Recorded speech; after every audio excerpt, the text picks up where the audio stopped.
తప్పు ఉండాలి, లేకపోతే సర్వీస్ కనెక్షన్ సంబంధించినటువంటి నెంబర్ అయినా తప్పు అయి ఉండాలి. ఈ రెండు మీరు పెట్టినటువంటి అప్లికేషన్లో సక్రమంగా ఉన్నటువంటి వాళ్ళందరికీ యాజ్ ఇట్ ఈస్గా లిస్టులో ఎంటర్ అయిపోయారు, వాళ్ళకి 0 బిల్లే వస్తూ ఉంది.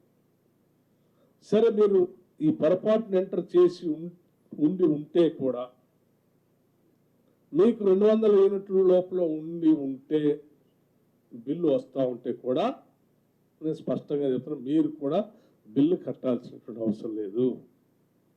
దయచేసి మీరు వెంటనే మీ దగ్గరలో ఉన్నటువంటి మండల అధికారి దగ్గరికి వెళ్ళి ఎంపీడీఓ ఆఫీసులో ప్రజాపాలన సంబంధించిన ఒక అధికారిని డిజిగ్నేట్ చేశాం మేము.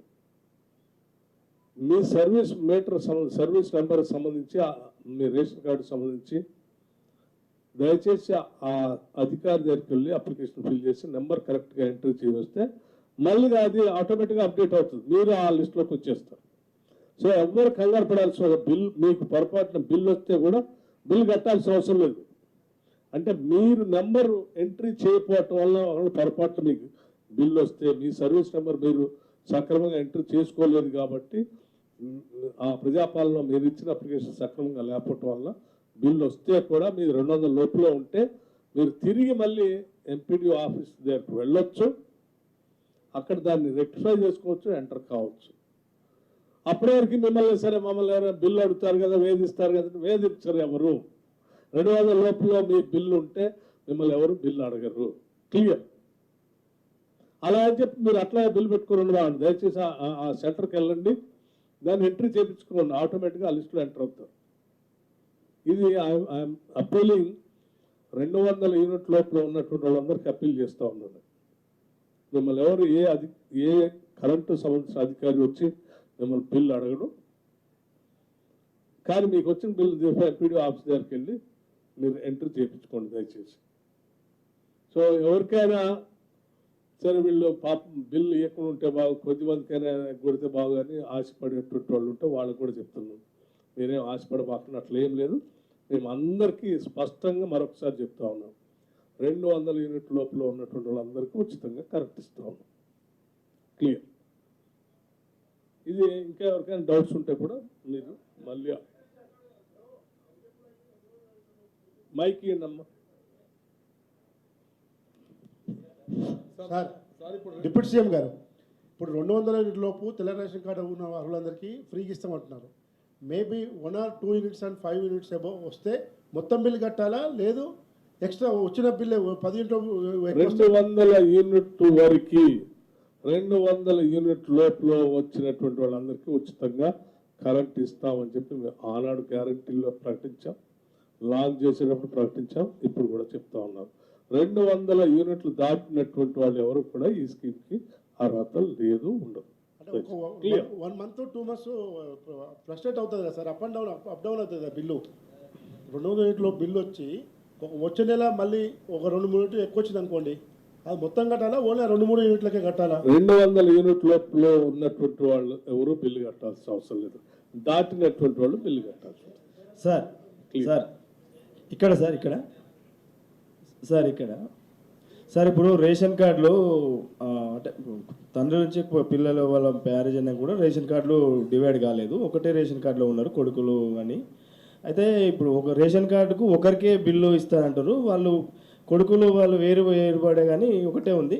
మరి వాళ్ళకి ఎలిజిబుల్ ఇక్కడ సిటీకి వచ్చి కానీ ఇక్కడ ఉన్న వాళ్ళకు ఒకటే కనెక్షన్కి ఇస్తారు కాబట్టి మరి వేరే వాళ్ళకి ఇస్తారా లేకపోతే ఎట్లా సార్? ప్రతి ఎలిజిబుల్ బీపీఎల్ కుటుంబానికి 200 యూనిట్ లోపల మేము ఉచితంగా కరెంట్ ఇస్తామని చెప్పి, అంటే అట్లాగా సార్. ఒక నిమిషం నేను అదే చెప్తాను, ఒక నిమిషం అదే, అందుకే దట్స్ వేర్ ఐఎమ్ కమింగ్. పెళ్ళైనటువంటి ప్రతి వ్యక్తి వాళ్ళు సపరేట్గా ఇంకో కుటుంబంగా గుర్తించబడతారు. ఆ పెళ్ళైనటువంటి పిల్లలు వాళ్ళు రేషన్ కార్డు కోసం అప్లై చేసుకొని రేషన్ కార్డు తీసుకోవాలి. లేకపోతే అప్పటి వరకు వాళ్ళు ఏమవుతారంటే ఆ పాత రేషన్ కార్డులో ఒక కుటుంబం, ఫ్యామిలీ ఆ యూనిట్లో వాళ్ళు ఉంటారు. సపరేట్ యూనిట్ ఎస్టాబ్లిష్ కావాలంటే వాళ్ళు రేషన్ కార్డు తీసుకోవాలి. దురదృష్టం, గతంలో పరిపాలన చేసిన టీఆర్ఎస్ ప్రభుత్వం ఎవరికి రేషన్ కార్డు లేవులే కొత్త వాళ్ళకి. దానివల్ల ఇప్పుడు మన రాములు గారు చెప్పే కొద్దిమంది కొత్త పెళ్ళైనటువంటి వాళ్ళు దీంట్లో బ్రాకెట్లో రావట్లేదు కదా, వాళ్ళ సంగతి ఏంటంటే మేము వాళ్ళ గురించి కూడా ఆలోచన చేసాం. కొద్ది రోజుల్లో కొత్తగా పెళ్ళైనటువంటి వాళ్ళందరూ రేషన్ కార్డుల కోసం అప్లై చేసుకునేటువంటి డేట్ని వాటిని మేము మొత్తం ఒక ఎక్సర్సైజ్ చేస్తూ ఉన్నాం.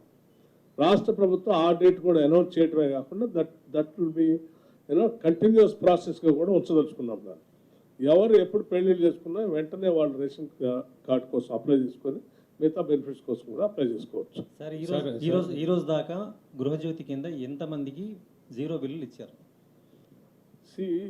ఎలిజిబిలిటీ ఉన్నటువంటి వాళ్ళందరికీ ఇచ్చాం. మీకు లెక్క కూడా నేను మళ్ళీ చెప్తా ఉన్నాను, ఎందుకని మీరు చూస్తూ ఉన్నాను. ఈ రోజు వరకు 40,33,702 మందికి గృహజ్యోతి కింద 0 బిల్లు వచ్చింది.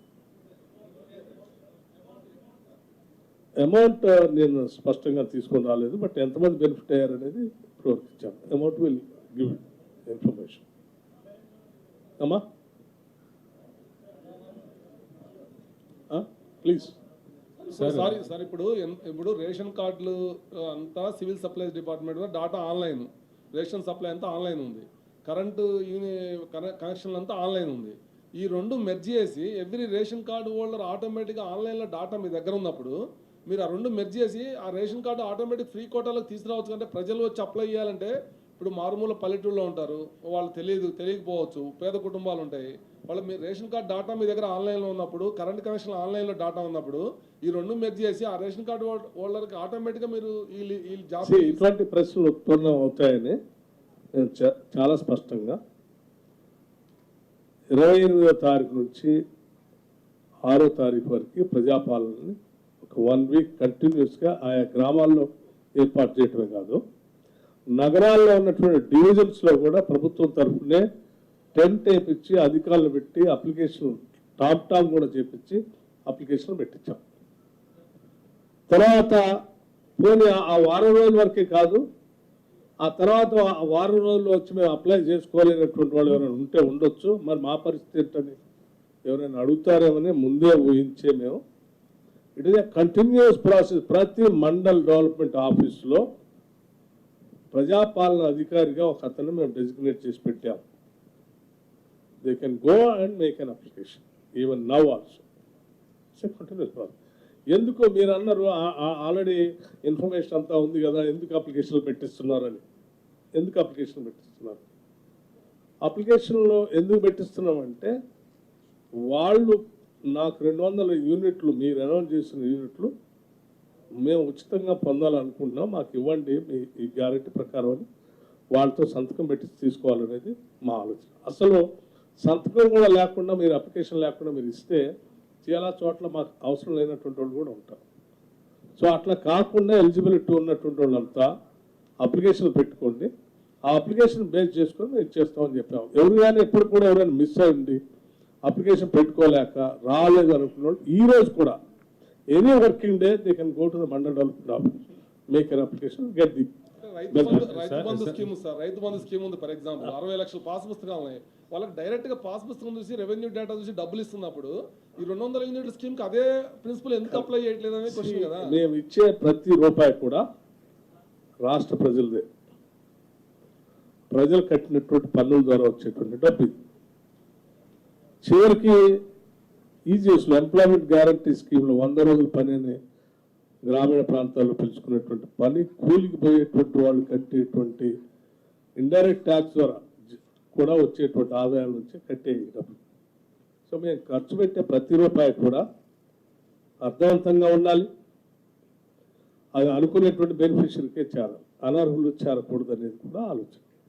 ఉదాహరణకు ఇప్పుడు మీరు చెప్పినటువంటి దాంట్లో మొన్న ఎక్కడ చదివాం 20,000 కోట్ల రూపాయలు పంట పండించేటువంటి వాళ్ళకి కాకుండా రియల్ ఎస్టేట్ చేసుకునేటువంటి వాళ్ళకి, లేకపోతే కొండలు గుట్టల్లో ఉన్నటువంటి వాళ్ళకి, లేకపోతే ఒట్టినే భూమి కొనుగోలు చేసుకొని పెట్టుకుంటే అట్లా ఉంటుంది ల్యాండ్ అనుకునే ఆబ్సెంటీ ల్యాండ్ లాడ్స్కి రాష్ట్ర ప్రజల డబ్బంతా పోయిందని చెప్తా ఉన్నారు. రైతు బంధు ఉద్దేశం ఏంటి? వ్యవసాయాన్ని ప్రోత్సహించడానికి రైతుకి మనం ఇచ్చేటువంటి వెసులుబాటు. మరి వ్యవసాయం చేయనటువంటి వాళ్ళకి మీరు డబ్బు ఇస్తే అది వ్యవసాయాన్ని ప్రోత్సహించడానికి ఇస్తున్నట్ట, వ్యవసాయం చేయకుండా ఉన్నటువంటి వాళ్ళు కూడా డబ్బు ఇస్తున్నట్ట. సో అటువంటి తప్పిదాలు మళ్ళీ జరగవు. ఇది 20,000 కోట్లు అనేది it's not a small amount, ప్రజల సొమ్మే కదా. సో అదే దుర్వినియోగం కాకూడదు అన్నటువంటి ఆలోచన చేసి తప్ప వేరే ఆలోచన లేదు. నేను అందుకే మేము చాలా స్పష్టంగా ఉన్నాం.